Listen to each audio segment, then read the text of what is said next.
morning. Welcome to the Windsor Star News Cafe. I'm Don McArthur here with Dylan Kristy and our special guest, Star Opinion columnist Anne Jarvis. Welcome, Anne.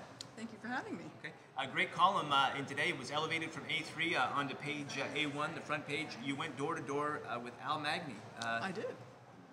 Just give us some insight. Great column, but what was that like?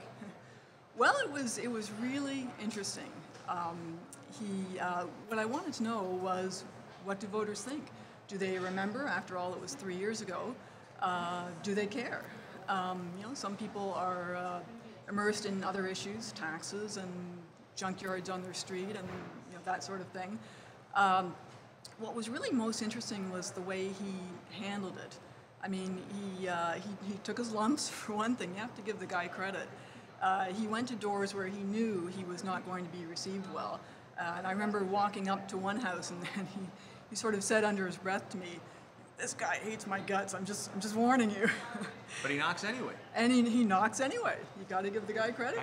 It takes guts. Oh, good for him. Yeah. And you mentioned in your column too that there were some homes where at the beginning they start off clearly not as Magny supporters, but by the end they're shaking hands. So whatever he's doing, it seems to be working. Yeah. Well, it was this one house. The man opens the door, and the first thing he says is he complains about the Zale property, and then he just hits them with the library thing. And then they get back to the Zale property, and they're talking about Zale for about 10 minutes. And I'm thinking, geez, Al's off the hook. This guy's forgotten about the library thing. But Al actually says to him, well, okay, but let me talk about the library thing to you. He raises it. Brings it back. And so they talk about the library thing, and the guy says rightly that, we put our trust in you, and you betrayed us, and what you did was wrong. And Al says, well, I agree with everything you've said. And he talks about it, and then Al finishes off by saying, well, please just look at the issues I'm focusing on, look at the issues I'm working hard on. Please just keep an open mind. And the conversation ends with the guy saying, okay, and they shake hands. And I'm thinking, what just happened there? Well, he definitely is a smooth talker. I mean, it probably gets him into some trouble, but it probably gets him out of some scrapes too. Yeah, and I said to him, we're walking away from the door, and I said, so why did you raise that? I think the guy had actually forgotten about it. And he says, well, he figures that this guy knew the news, he follows the news, and so he probably, he already knows, obviously he already knows. Or there were he did the same at other doors for people who never mentioned it. And he says, even if they never mention it, you can tell if they follow the news. And if they follow the news, they probably already know, and if they don't, but they're keen to do some research, they're going to find out, and he doesn't want them to find out after he's talked to them. He's pretty politically astute. Sure, well, he learned at the feet of Dwight Duncan, I guess was with him for a long time. And the thing with Ward 10 is he could slip up the middle very easily. It's not going to take many votes with all that many candidates in that ward. Oh, for sure, yeah. There's 8 candidates altogether, so the other 7 candidates could be splitting the vote. Al could slip up the middle. And quite frankly, there's not a lot of strong candidates in Ward 10. I mean, it's not like Ward 4, you've got this embarrassment of riches. It's a tragedy. Ward 4 is a tragedy. It is. It really is. It is. I'd hate to see, there's at least 3 of those candidates that I would hate to see not get in office. But you don't really have that in Ward 10. It's a weaker field in Ward 10.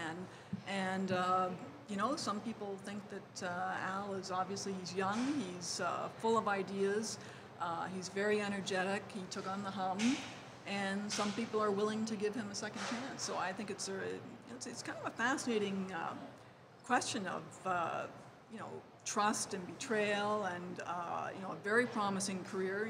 Most people, like him or not, will agree that he had a lot of potential.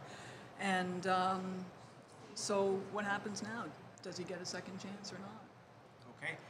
We got to get you out. You're going to go to Horowitz's. He's got a big press conference today. He does. But switch gears for a second here. What do you think about the big no-show the other night and Dilkin saying he's going to go and then or not go and all of that sort of at that debate the other night? Yeah, the Dilkins thing, see, the big weakness I think that Dilkins faces is this perception that he's not open to everybody, particularly those who disagree with him, and that he does not handle dissent well. And I think that's a fair criticism. If you've watched him at council, I think it's a fair criticism. So to not go, to originally say he wasn't going to go, I think was really damaging. And then to turn around and say he is going to go.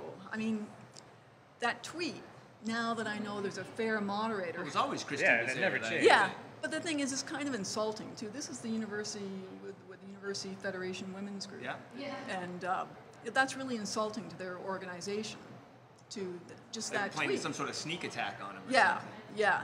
And let's face it, the first impression now is that he originally did not go. You can't, as they say, put the toothpaste back in the tube. So I think that was damaging. You know, he's having this listening tour, and you know, I think that's his way of trying to address this weakness that he has. And he did make a point of saying to John Strasser after that incident, where Strasser endorsed Milson, said that, you know, we'll let bygones be bygones. If I'm elected, you know, my door is always open to St. Clair College, but apparently not to the people who were potentially going to be at the debate. Excellent. Well, the other big mayoral candidate, Larry Horowitz, he seems to be everywhere shaking hands. He was a no-show at the debate. How do you think that stands for his I guess, his standing so far? He's really, we've invited him into the cafe numerous times. He still hasn't come in here. Is he still the serious candidate in this election? Well, the thing about Larry is that we in the news business know who he is because he's head of the Downtown Windsor Business Improvement Association.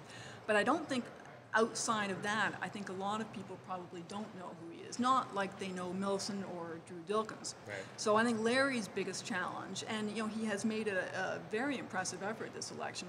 He has been everywhere. He was at my door twice. By early September, he was at my door twice.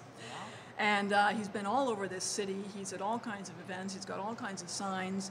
But for him to not go to the debate, I think it's a real mistake because his biggest problem is he has to get known more. And among the people that do know him, he needs to be taken seriously. And so you have to go to the debate.